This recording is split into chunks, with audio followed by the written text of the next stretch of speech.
Hello साथियों, आप सभी को एक बार फिर से हमारे YouTube channel education with Rohit channel में स्वागत है। तो साथियों, आप लोग कैसे हो? मैं आशा करता हूं कि आप सभी लोग अच्छे होंगे। तो वीडियो स्टार्ट करने से पहले आप बता दो कि अगर आप भी सीटेट फरवरी 2026 की तैयारी कर रहे हैं तो आप लोग इस चैनल को सब्सक्राइब जरूर कर लें, क्योंकि इस चैनल के माध्यम से मैं डेली टेस्ट फॉर्मेट में प्रीवियस ईयर के क्वेश्चन सॉल्व कराता हूं। तो आज का जो हमारा टेस्ट होने वाला है वो सीडीपी का टेस्ट होगा, और इस टेस्ट में जो टोटल हमारे क्वेश्चन होंगे वो होंगे 30, और 30 में से आपको 15 प्लस सही करके दिखाने होंगे। तो मैं समझूंगा कि आपकी तैयारी ठीक ठाक चल रही है, और इन 30 क्वेश्चनों में से आपके जितने भी क्वेश्चन सही होते हैं आपको अपने रियल स्कोर कमेंट बॉक्स में मुझे जरूर बताना होगा। तो चलिए इस टेस्ट को स्टार्ट करते हैं और देखते हैं पहला क्वेश्चन क्या है।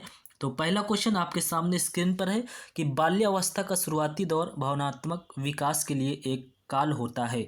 संवेदनशील, सुस्त या धीमा, की निष्क्रिय, की परेशानी दायक। तो कौन सा ऑप्शन बिल्कुल करेक्ट हो जाएगा, आप सभी को बताना होगा। तो बाल्यावस्था का शुरुआती दौर भावनात्मक विकास के लिए एक संवेदनशील काल होता है। तो यहाँ पर आपका राइट आंसर हो जाएगा ऑप्शन नंबर पहला। तो जितने भी लोग ऑप्शन नंबर पहला चॉइस कर रहे हैं वो बिल्कुल करेक्ट हो जाएंगे। चलिए भाई नेक्स्ट क्वेश्चन की ओर चलेंगे, और आपको मैं बता दूं कि सीटेट में प्रीवियस ईयर के क्वेश्चन ही बार बार रिपीट होते रहते हैं, तो आपको डेली मेरी क्लास देखना होगा। तो यहाँ पर नेक्स्ट क्वेश्चन आपके सामने स्क्रीन पर है, विकास के संदर्भ में निम्न में से कौन सा कथन सही नहीं है। तो आपको यहाँ पर बताना होगा विकास के संदर्भ में निम्न में से कौन सा कथन सही नहीं है। तो यहाँ पर आपका राइट आंसर हो जाएगा, विकास हमेशा अनिरंतर होता है, यही जो है कथन सही नहीं है। तो ऑप्शन नंबर 4 बिल्कुल करेक्ट हो जाएगा। चलिए नेक्स्ट क्वेश्चन की ओर अब चलेंगे। तो नेक्स्ट क्वेश्चन आपके सामने स्क्रीन पर है, यहाँ पर क्वेश्चन दिया गया है, very very most important question है। निम्न में से कौन सा केवल वंशानुगत कारकों से निर्धारित होता है। आंखों का रंग, समझ का स्तर, रुचि, भावनात्मक परिपक्वता। तो कौन सा ऑप्शन बिल्कुल करेक्ट हो जाएगा।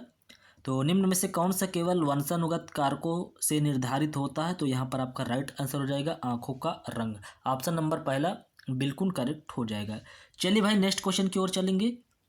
तो नेक्स्ट क्वेश्चन आपके सामने स्क्रीन पर है, चलिए क्वेश्चन को पढ़िए और सभी लोग जवाब देने की कोशिश करें। तो यहाँ पर क्वेश्चन दिया गया है कि जीन पियाजे के संज्ञानात्मक विकास के सिद्धांत के अनुसार बच्चे किस चरण में संक्रियाओं को एक दिशीय तार्किक क्रम में सोचना शुरू कर देते हैं। तो यहाँ पर आपका राइट आंसर क्या हो जाएगा, सभी लोग जवाब देने की कोशिश करें, इसका राइट आंसर क्या हो जाएगा।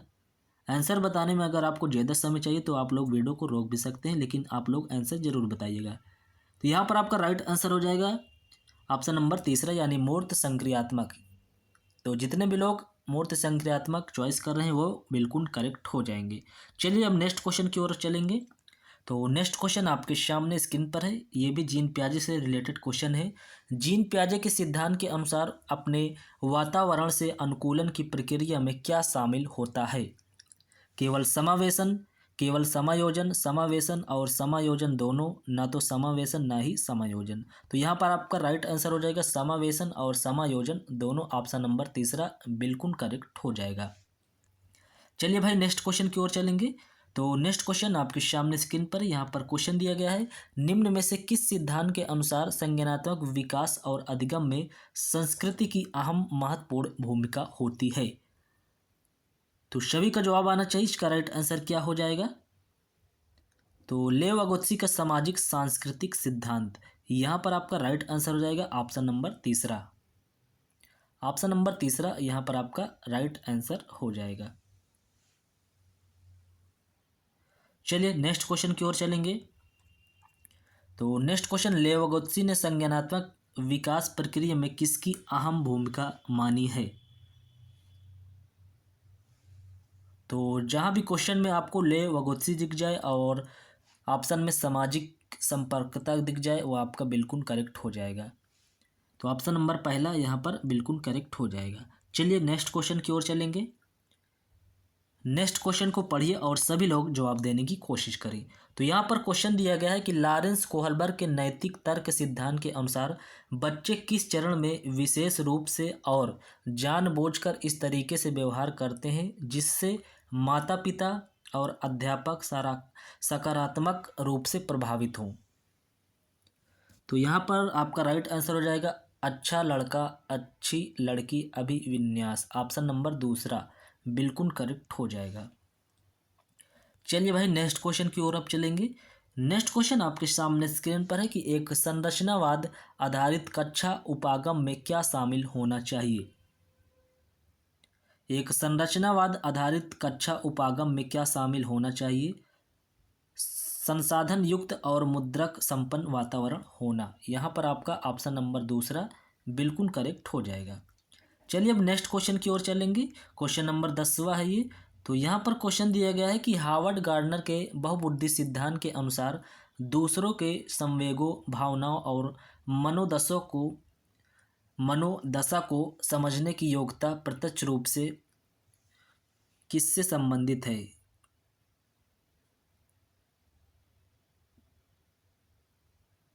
तो यहाँ पर आपका राइट आंसर हो जाएगा अंतःवैयक्तिक बुद्धि से संबंधित है। ऑप्शन नंबर पहला बिल्कुल करेक्ट हो जाएगा। चलिए नेक्स्ट क्वेश्चन की ओर चलेंगे। तो नेक्स्ट क्वेश्चन अभिकथन और तर्क से यहाँ पर दिया गया है। तो यहाँ पर अभिकथन ए दिया गया है, एक अध्यापिका को कक्षा में विभिन्न प्रकार की पठन सामग्री प्रदान करके एक मुद्रक प्रिंट समृद्ध वातावरण सृजित करना चाहिए। बिल्कुल सही बात है। और तर्क आर दिया गया है, भाषा विकास वातावरणीय कारकों से प्रभावित नहीं होता। तो यहाँ पर नहीं दिया गया है तो इसलिए ये नहीं होगा। तो ए सही है लेकिन आर गलत है। तो ऑप्शन नंबर तीसरे में दिया गया है ए सही है लेकिन आर गलत है। चलिए नेक्स्ट क्वेश्चन की ओर चलेंगे। तो नेक्स्ट क्वेश्चन आपके सामने स्क्रीन पर है। चलिए भाई क्वेश्चन को पढ़िए और सभी लोग जवाब देने की कोशिश करें। तो जेंडर एक संप्रत्यय है जबकि लिंग है। तो इन खाली स्थानों में कौन सा ऑप्शन बिल्कुल सही बैठेगा आप सभी को बताना होगा। तो देखिए जेंडर एक सामाजिक संप्रत्यय है जबकि लिंग जो है जैविक है। तो यहाँ पर आपका ऑप्शन नंबर दूसरा बिल्कुल करेक्ट हो जाएगा। चलिए नेक्स्ट क्वेश्चन की ओर चलेंगे। तो नेक्स्ट क्वेश्चन आपके सामने स्क्रीन पर है। यहाँ पर क्वेश्चन दिया गया है, एक सांस्कृतिक विविधता वाले स्कूल में चौथी कक्षा के विद्यार्थी राज्य दिवस पर बिहू नृत्य प्रस्तुत करने की तैयारी कर रहे हैं। क्या यह क्षेत्रीय पक्षपात घटाने में मददगार होगा, क्यों। तो इन चार कथनों को पढ़िए और फिर नीचे ऑप्शन का चुनाव करिए। देखिए यहाँ पर आपका जो राइट आंसर हो जाएगा पहला और दूसरा बिल्कुल सही है, क्योंकि पहले में दिया गया है हाँ दूसरे जातीय क्षेत्रीय समूहों के लोगों से संबंध और सहयोग द्वारा, और दूसरे में दिया गया है कि हाँ अंतर्व्यक्तिक समझ और दृष्टिकोण की समझ बढ़ने में, और यहाँ पर दिया गया है नहीं यह विद्यार्थियों के दिमाग में भेद इंगित करेगा, और चौथे में दिया गया नहीं यह अपने और दूसरे समूह के प्रति प्रतिपात्रता को बढ़ावा देगा। तो यहाँ पर पहला और दूसरा सही है। तो ऑप्शन नंबर तीसरे में दिया गया है पहला और दूसरा। चलिए नेक्स्ट क्वेश्चन की ओर चलेंगे। तो नेक्स्ट क्वेश्चन है आपके सामने स्क्रीन पर। क्वेश्चन दिया गया है कि अधिगम का सामाजिक संरचनात्मक उपागम निम्न में से किस आधार पर मूल्यांकन को बढ़ावा देता है। तो सहयोगात्मक प्रोजेक्ट कार्यों द्वारा। यहाँ पर ऑप्शन नंबर दूसरा बिल्कुल करेक्ट हो जाएगा। नेक्स्ट क्वेश्चन की ओर चलेंगे। तो नेक्स्ट क्वेश्चन यहाँ पर स्क्रीन पर है, समालोचनात्मक सोच के संदर्भ में निम्न में से कौन सा कथन सही है। तो विद्यार्थियों को चिंतन हेतु समय देकर समालोचनात्मक सोच को बढ़ाया जा सकता है। यहाँ पर आपका चौथा ऑप्शन बिल्कुल करेक्ट हो जाएगा। चलिए नेक्स्ट क्वेश्चन की ओर चलेंगे। नेक्स्ट क्वेश्चन आपके सामने स्क्रीन पर है कि वंचित समूहों से जुड़े विद्यार्थियों के सफल समावेशन हेतु यह महत्वपूर्ण है कि विविधता को अधिगम प्रक्रिया में बाधा माना जाए, ये तो होगा नहीं। इन विद्यार्थियों को एक अलग समूह में पढ़ाया जाए, ये भी आपका नहीं होगा। सभी विद्यार्थियों के सामाजिक सांस्कृतिक परिपेक्ष को अनदेखा किया जाए, अनदेखा आपको नहीं करना, ये भी नहीं होगा। सभी विद्यार्थियों में जुड़ाव की भावना विकसित की जाए। तो यहाँ पर आपका ऑप्शन नंबर चौथा बिल्कुल करेक्ट हो जाएगा। चलिए भाई नेक्स्ट क्वेश्चन की ओर चलेंगे। तो यहाँ पर नेक्स्ट क्वेश्चन आपके सामने स्क्रीन पर है। क्वेश्चन दिया गया है कि एक मुख्य धारा वाले कक्ष में विशिष्ट जरूरतों वाले विद्यार्थियों के समावेशन के लिए क्या जरूरी है। जरूरी क्या है? योग्यता आधारित अलगाव, विद्यार्थियों में प्रतिस्पर्धा पर अधिक बल, सामर्थ्य निर्माण और संवेदीकरण, अधिगम के बजाय पाठ्यक्रम पूर्ण करने पर बल। तो यहाँ पर आपका राइट आंसर हो जाएगा ऑप्शन नंबर तीसरा, सामर्थ्य निर्माण और संवेदीकरण। नेक्स्ट क्वेश्चन की ओर चलेंगे। तो नेक्स्ट क्वेश्चन आपके सामने स्क्रीन पर है। अंकों और आकृतियों के स्थानिक विभेदन में कठिनाई निम्न में से किसके प्रत्यक्ष रूप से संबंधित है? तो गुणज वैकल्य यहाँ पर आपका बिल्कुल करेक्ट हो जाएगा, क्योंकि अंकों और आकृतियों की बात की जा रही है। नेक्स्ट क्वेश्चन की ओर चलेंगे। नेक्स्ट क्वेश्चन, दृष्टिबाधिता से जूझते विद्यार्थियों के सफल समावेशन हेतु एक अध्यापक को क्या करना चाहिए? तो यहाँ पर आपका राइट आंसर हो जाएगा मानचित्र और आरेखों के स्पर्शनीय प्रारूप उपलब्ध करवाना चाहिए। ऑप्शन नंबर दूसरा बिल्कुल करेक्ट हो जाएगा। चलिए भाई नेक्स्ट क्वेश्चन की ओर चलेंगे। क्वेश्चन नंबर 20 है ये। यहाँ पर क्वेश्चन दिया गया है कि अवधान न्यूनता अतिक्रियाशीलता विकार से जूझते विद्यार्थियों के सफल समावेशन हेतु एक अध्यापिका को क्या करना चाहिए? पहले ऑप्शन में दिया गया है लंबी अवधि वाली फिल्में दिखानी चाहिए, ये तो आपका होगा नहीं। एक गतिविधि से दूसरी पर जाने के दौरान बदलाव अंतराल अवधि नहीं देनी चाहिए, ये भी आपका नहीं होगा। एक ही समय पर कई कार्य करने को देने चाहिए, ये भी आपका नहीं होगा। कार्यपत्र को छोटे छोटे प्रबंधनीय खंडों में बांटकर देना चाहिए, यही आपका सही हो जाएगा, यानी ऑप्शन नंबर चौथा आपका बिल्कुल करेक्ट हो जाएगा। चलिए भाई नेक्स्ट क्वेश्चन की ओर चलेंगे। तो नेक्स्ट क्वेश्चन आपके सामने स्क्रीन पर है। यहाँ पर क्वेश्चन दिया गया है कि एक अध्यापिका द्वारा विद्यार्थियों को किस लिए अभिप्रेरित करना चाहिए? तो पढ़ाई गई विषय वस्तु को समझने और अर्थ ग्रहण करने हेतु। ऑप्शन नंबर पहला यहाँ पर बिल्कुल करेक्ट हो जाएगा। चलिए भाई नेक्स्ट क्वेश्चन की ओर चलेंगे। तो नेक्स्ट क्वेश्चन आपके सामने स्क्रीन पर है। यहाँ पर क्वेश्चन दिया गया है कि राष्ट्रीय शिक्षा नीति 2020 निम्न में से कौन सी शिक्षा शास्त्रीय रणनीतियों को बढ़ावा देती है? वेधन, पुनरावृत्ति और बार बार अभ्यास, रटकर याद करना, अन्वेषण आधारित अधिगम, चर्चा आधारित अधिगम। तो यहाँ पर देखिए रटकर याद करना, ये तो आपका होगा नहीं, तो यहाँ पर दूसरा कट जाएगा। तो दूसरे में जो जो जिस ऑप्शन में हो उसको आप काट दीजिए, और यहाँ पर आपका पहला भी नहीं होगा, तो तीसरा और चौथा यहाँ पर सही है। तो ऑप्शन नंबर तीसरा इस तरह से बिल्कुल करेक्ट हो जाएगा, तीसरा और चौथा। चलिए भाई नेक्स्ट क्वेश्चन की ओर चलेंगे। निम्न में से कौन प्रभावशाली और अर्थपूर्ण अधिगम में मदद करता है? तो यहाँ पर अधिगमकर्ता केंद्रित शिक्षा शास्त्र, यहाँ पर जो है ऑप्शन नंबर 4 बिल्कुल करेक्ट हो जाएगा। चलिए भाई नेक्स्ट क्वेश्चन की ओर चलेंगे। तो नेक्स्ट क्वेश्चन आपके सामने स्क्रीन पर है। चलिए क्वेश्चन को पढ़िए और सभी लोग जवाब देने की कोशिश करें। निम्न में से क्या कक्षा में अधिगम सहायक माहौल पैदा करता है? विद्यार्थियों के बीच सहकारिता को बढ़ावा देना। ऑप्शन नंबर पहला यहाँ पर बिल्कुल करेक्ट हो जाएगा। चलिए भाई नेक्स्ट क्वेश्चन की ओर चलेंगे। निम्न में से कौन सा समस्या समाधान प्रक्रिया में बाधक है? तो बाधक यहाँ पर पूछा गया है। अनुरूपकों का इस्तेमाल, साधन, लक्ष्य विश्लेषण, अनुक्रिया समुच्चय, मौखिकीकरण। तो अनुक्रिया समुच्चय यहाँ पर आपका ऑप्शन नंबर तीसरा बिल्कुल करेक्ट हो जाएगा। चलिए नेक्स्ट क्वेश्चन की ओर चलेंगे। नेक्स्ट क्वेश्चन अभिकथन और तर्क से यहाँ पर दिया गया है। तो अभिकथन ये दिया गया है, किसी संप्रदाय के बारे में विद्यार्थियों द्वारा ग्रहित भ्रांतियों को अध्यापिका द्वारा परोक्ष रूप से नकारने की बजाय सही तरीके से ध्यान देना चाहिए।